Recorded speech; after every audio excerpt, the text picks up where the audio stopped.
E aí, rapaz, tudo certinho? Olha, eu tava de folga, como eu postei aqui, né, no fórum escrito aqui do canal, e alguns de vocês viram, eu saí de folga na sexta-feira para passar o fim de semana fora, né, aproveitando essa última data FIFA até março, quando eu posso ter uma pausa um pouco maior por aqui. E aí é claro que na sexta-feira veio a notícia, a bomba da punição ao Everton, e eu, enfim, não consegui gravar nada desde então, mas hoje já me organizei, já pesquisei, já li bastante, inclusive o documento oficial com o anúncio da decisão, para vir para cá e não só falar sobre esse caso, mas tentar olhar também para o quadro geral das previsões climáticas do futebol inglês em relação a punições ou investigações minimamente similares, e também para aproveitar os paralelos que já foram traçados por muita gente desde o anúncio dessa punição ao Everton, principalmente em relação ao caso do Manchester City, mas também agora esse caso do Chelsea. Então a gente vai falar sobre tudo isso hoje, tá? Para você que, assim como eu, estava em Marte, né, e não muito conectado às notícias, na sexta-feira o Everton ele foi punido por conta de infrações ao fair play financeiro da Premier League, que agora ele não é chamado tecnicamente mais de fair play financeiro, e sim de regras de sustentabilidade, mas a gente vai continuar chamando de fair play financeiro porque é isso que a gente já assimilou, né? E no fim das contas significa a mesma coisa, mas enfim, o Everton ele infringiu essas regras e por conta dessas infrações perdeu 10 pontos na tabela da Premier League com efeito imediato. É a maior punição em número de pontos dos 31 anos da história da Premier League, ok? Quando eu virar aqui pro lado é que eu tô olhando pro meu roteiro, porque esse é um assunto complexo e eu não quero deixar passar nada do que eu anotei aqui depois das minhas pesquisas, né? Basicamente para explicar esse fair play financeiro da Premier League, que até pouco tempo atrás muita gente não sabia que existia, justamente por essa falta de punições, enquanto a gente via, por exemplo, a UEFA punindo mais ou tentando punir mais do que a Premier League. Existe sim, sempre existiu, e o modelo que pegou o Everton, ele é basicamente o seguinte: a Premier League acordou, a Premier League entrou em acordo para essa regra de que em a cada 3 anos você não pode ultrapassar o valor de 105 milhões de libras em perdas nas suas contas, ok? O que acabou acontecendo com o Everton entre 2019 e 2022? Ele ultrapassou esse limite e acabou registrando perdas de 124,5 milhões de libras, ou seja, 19 milhões e meio a mais do que o limite permitido pela Premier League. Depois do anúncio da punição, o clube, que além de chamá-la de injusta e desproporcional, alegou que essas perdas, esse excesso encontrado pela comissão independente e por quem julgou e puniu o Everton, elas estão dentro da legalidade dessas regras porque as regras, permitiam a inclusão de perdas financeiras com a pandemia durante esse período e para a construção do novo estádio, ou seja, investimentos estruturais. O Everton, inclusive, já anunciou que vai apelar contra essa decisão, enquanto a Premier League diz, olha, as suas contas já estavam bem mais estouradas do que o número final que a gente chegou aqui, fazendo essas deduções de acordo com a legalidade. Enfim, provavelmente o Everton vai apelar, como eu disse, né, já anunciou que vai, então deve fazê-lo, e a gente vai ver se vai haver uma revisão dessa punição. E tentando explicar a estrutura aqui, tá? A Premier League, ela faz a própria investigação, e no caso do Everton, essa investigação fez com que a Premier League falasse, olha, a gente acusa o Everton de infrações e queremos a pena máxima, que era de 12 pontos e não de 10. E aí o julgamento vai para as mãos de uma comissão independente, de um painel independente, em que a Premier League acusa o Everton. Tem a promotoria, tem a defensoria e tem a comissão que vai julgar. Essa comissão escutou a Premier League, escutou o Everton, achou 12 pontos excessivos, chegou a pena de 10 pontos, que, repito, a maior da história da Premier League de 1992 para cá, portanto. Esses 10 pontos, já deduzidos da pontuação do Everton, teria rebaixado o Everton nas últimas 2 temporadas. E aí a gente tem uma ramificação dessa punição. Temos clubes que foram rebaixados nas últimas temporadas que podem vir a se juntar para buscar compensações financeiras junto ao Everton por conta desses rebaixamentos. Estipula-se aqui que um rebaixamento da Premier League custa ao clube em uma temporada 100 milhões de libras. É muito dinheiro. Então a gente tem clubes como o Leicester, o Southampton, o Burnley, o Leeds, o Forest, clubes que foram rebaixados nesses últimos anos e que tentaram entrar no julgamento com partes interessadas. Não conseguiram, mas que podem vir a tentar buscar esse dinheiro junto ao Everton na justiça. Mas enfim, isso é uma possibilidade, não é uma realidade, pelo menos por enquanto. A realidade é que a gente tem a punição ao Everton e dentro de campo um time que começou a temporada de maneira muito menos caótica do que foi o cenário nas últimas 2, tá? Pelo menos. O Everton, nesse momento, até a punição, tinha conseguido se reorganizar. Por exemplo, nas últimas 3 rodadas na Premier League, tem 2 vitórias e 1 empate.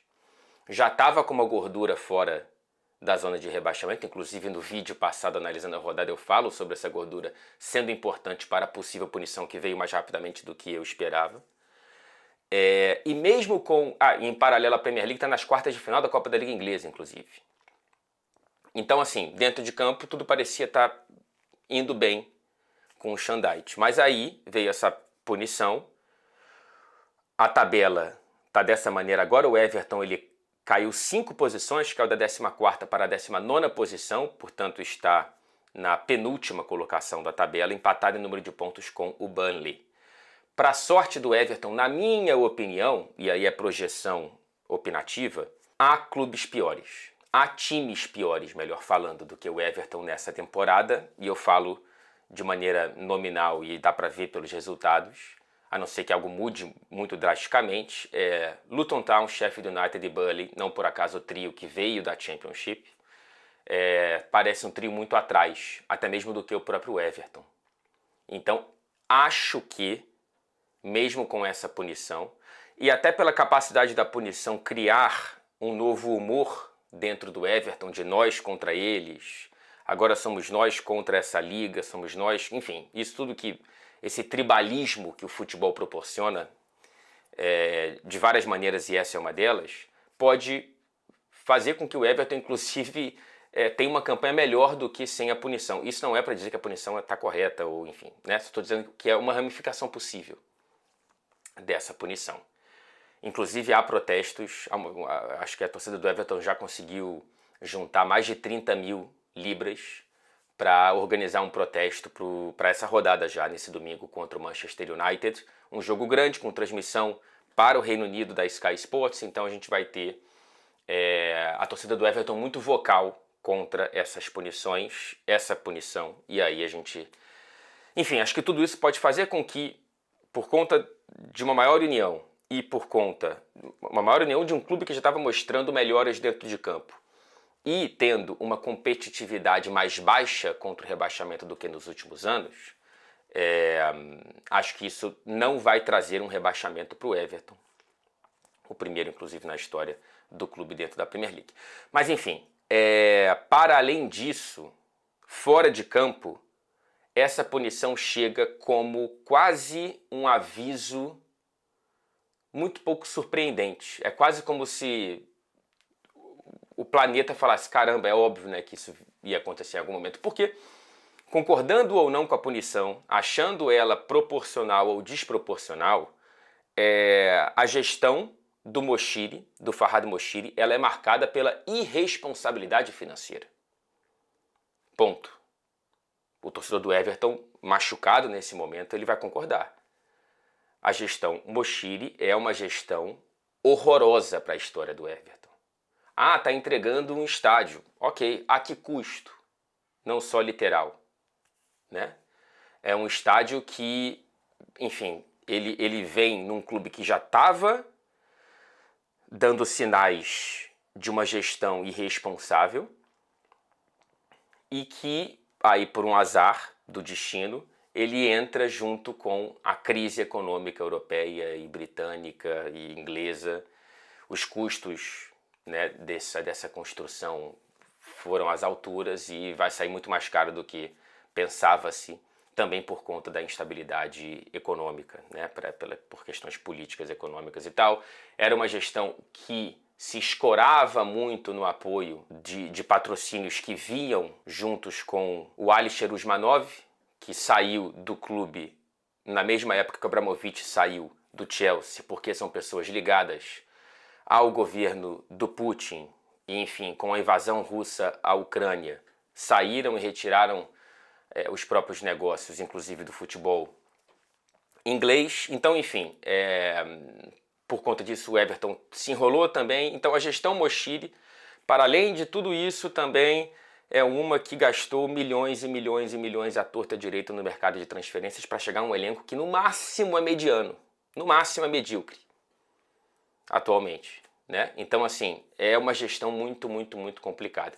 E aí, cara, a cereja nesse bolo horroroso para o torcedor do Everton vem nesse acordo já anunciado pelo próprio Moshiri com a 777, em meio a um cenário em que, primeiro, a 777 está sendo investigada para ver se há de fato solvência financeira, se é uma empresa que consegue parar de pé, por mais que tenha investimentos em tantos clubes grandes do futebol mundial, inclusive o Vasco da Gama, mas há uma desconfiança muito grande sobre a sustentabilidade dessa empresa.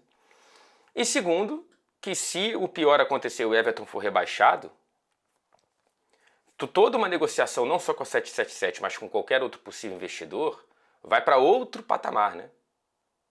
Enfim, é complicado. Essa é a situação do Everton, portanto, nesse momento, tá?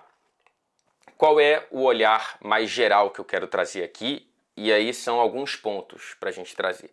O primeiro e mais urgente, e talvez o motivo pelo qual você clicou nesse vídeo, inclusive, os paralelos com o caso do Manchester City, né? Você já sabe, eu sei, todos sabemos, que o Manchester City está sendo investigado. Foi investigado pela Premier League e já foi acusado de infringir diversas regras da competição da Premier League. Ok? A questão é que é um caso muito mais complexo e muito mais volumoso do que o caso do Everton. Os paralelos são... Eu vou tentar simplificar aqui, mas é muito difícil simplificar. O Everton é sobre quebra de limite financeiro, de limite de perdas na contabilidade a cada triênio. O outro é sobre possíveis fraudes contábeis. Um caso olha para um período de 3 anos, o outro olha para um período de 9 anos. E aí a principal diferença para mim, um aborda uma infração, que é o caso do Everton, o outro aborda 115 possíveis infrações. E quando eu chamo um de infração e outro de possível infração, é porque um já tem um resultado, um veredito, e o outro não. E aí, o caso do City, ele é muito mais complexo e pode durar anos para chegar a um veredito. Por exemplo, não está nem nas mãos da comissão independente ainda, tá? Nem começou o julgamento. Os depoimentos não começaram, entendeu? Porque é volumoso dessa maneira, é complexo dessa proporção. O caso do City é tão complexo, portanto, que pode demorar anos até um veredito, e ele também é tão mais sério do que o caso do Everton, que ele pode, caso comprovado, parcialmente, mesmo que parcialmente, ele pode levar ao Manchester City até a ser excluído da Premier League.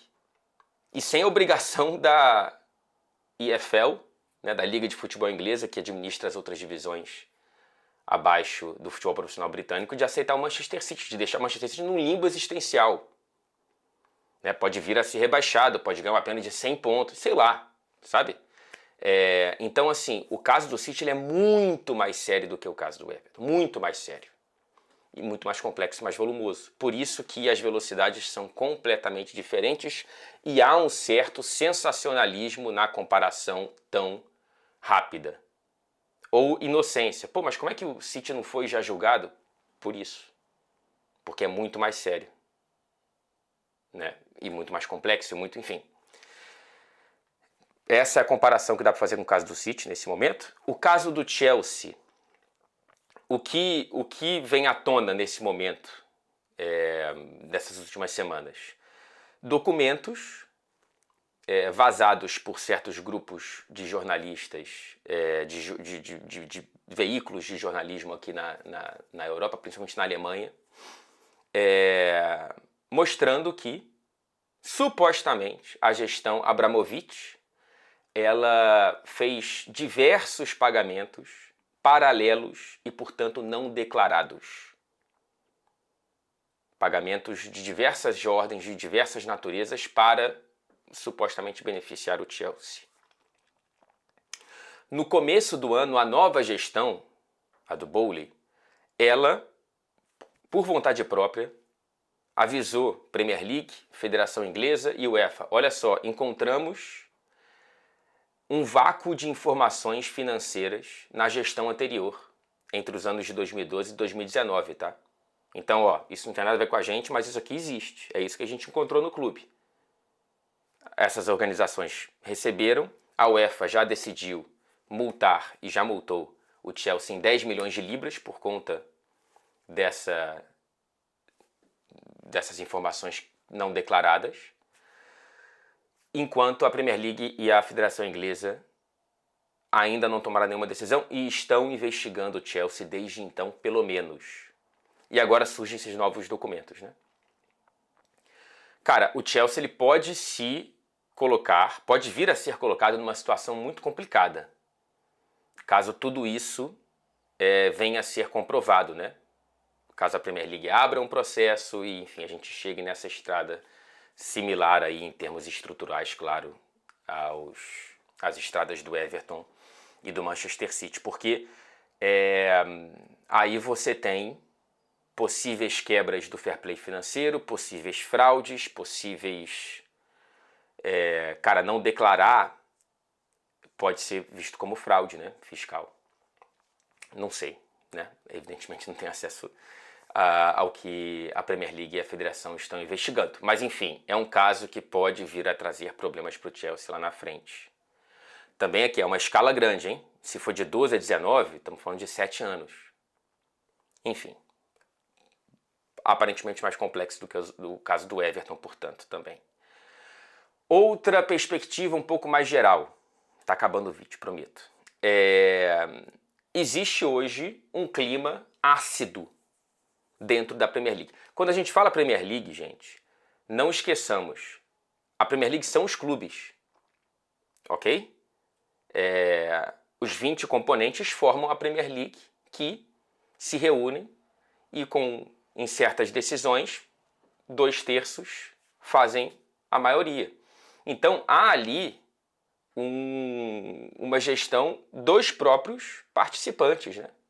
É importante falar isso porque quando a gente fala o futebol brasileiro é muito diferente, que tem a questão da CBF junto e tal, o futebol inglês não é assim desde 92. Então, existe cada vez mais uma divisão entre o Big Six, que aí você pode falar, mas já é Big Seven, mas politicamente ainda não é, pelo menos não há sinais de que seja, entre o Big Six e o restante da Premier League. Por diversas razões. Razões políticas, né? Antes mesmo da questão da Superliga, que foi um problema para essa relação, havia um projeto chamado Big Picture, em que grandes clubes, mais especificamente Liverpool e Manchester United, queriam transformar a Premier League, o futebol inglês, na verdade, num clube quase que sem rebaixamento e e sem riscos para certos clubes maiores e tudo mais, enfim. Algo parecido com a Superliga, antes mesmo da Superliga ser anunciada, só que essa era em escala inglesa e não em escala europeia. Além disso, há uma divisão entre Big Six e o restante dentro da Premier League, porque há um problema sério entre a Premier League e a EFL, que eu citei agora há pouco, que administra as outras 3 divisões, né? A Championship, League One e League Two, sobre pagamentos de solidariedade, né? A Premier League ganha muito mais dinheiro do que essas outras 3 ligas, por motivos óbvios, e essas outras 3 ligas sentem que a Premier League paga muito pouco, transfere muito pouco dinheiro para manter viva essa pirâmide tão famosa e que, por exemplo, sustenta a playlist aqui do canal, do mundo além do Big Six e do mundo além da Premier League, que está dentro desse mundo além do Big Six. Enfim, o ponto aqui é... Qual era o ponto que eu queria fazer? Ok. Então, a EFL quer que a Premier League transfira mais dinheiro. A Premier League, ou parte da Premier League, quer que esse dinheiro a mais venha do Big Six, que fatura muito mais do que o restante. Então, assim, esse é o clima. Há um clima de animosidade no ar. Não é uma relação simples e saudável, todo mundo celebrando o sucesso da Premier League. E o caso Everton abre ainda mais essa ferida, né? Tem muita gente olhando para o caso City, para o caso Chelsea com desconfiança. Imagina dentro dessas reuniões e tudo mais. Também pode colocar sal aí nessa ferida, essa punição do caso Everton. O último ponto que eu faço aqui é: será que a Premier League está assumindo uma nova postura? E aí tem um caso interessante, quando o Ivan Gazidis ele chegou ao Arsenal, depois de 8 anos trabalhando na MLS, e aí em 2009 ele fala numa entrevista que quando ele chega à Premier League parecia o Velho Oeste, parecia uma cena de faroeste, por ver tantas práticas comuns, permitidas, mas que seriam ilegais no futebol dos Estados Unidos. A Premier League é uma farra financeira, né? Você pode ser... Aí, isso aqui é um fato, tá? Aí você pode falar, pô, mas isso é ótimo porque faz com que a Premier League seja o que é. Você pode falar, pô, mas isso é um problema porque a Premier League permite práticas que outros países não permitem, e isso está criando um fosso, pelo menos financeiro, em relação ao restante do futebol europeu, e a gente vê isso cada vez mais claramente nos mercados, nas janelas de transferências. Será que a Premier League vai apertar um pouco o cerco, a coleira nessa questão, finalmente? Será que essa sinalização do Everton projeta isso, né? É bom lembrar, na história da competição, apenas 2 clubes foram punidos com perda de pontos. Além do Everton, o Portsmouth, em 2010, por ter declarado falência, insolvência, enfim. E ele foi punido com perda de 9 pontos. Então lá atrás, aquela Premier League decidiu que falência eram 9 pontos. Essa Premier League, essa gestão, acha que algo menos grave do que declarar falência merece uma punição mais grave. Então há uma mudança aí. Vamos ver os próximos casos, os julgamentos e as punições. Então não sei. Eu acho que isso é um... Basicamente a pasta de dente já saiu do tubo. Não tem como voltar. Veremos. É isso, tá, gente? Obrigado pela companhia num vídeo tão complexo, mas enfim. Não sei. Não sei se vem vindo no vento o cheiro de uma nova estação ou se isso é mais... O Everton pagou o pato por ter sido um caso mais simples e ter vindo nesse momento político dentro do futebol inglês. Um abraço, um beijo e até o próximo vídeo. Na semana teremos um bom número de vídeos aqui no canal, antes mesmo, inclusive, do vídeo da rodada. Vou fazer um vídeo sobre o Fernando Diniz de seleção brasileira, depois do jogo contra a Argentina, no dia seguinte, melhor dizendo, do jogo contra a Argentina. E também vou fazer, claro, o balanço da Premier League, antes da gente ter o review da rodada no fim de semana. Beijo, beijo. Valeu.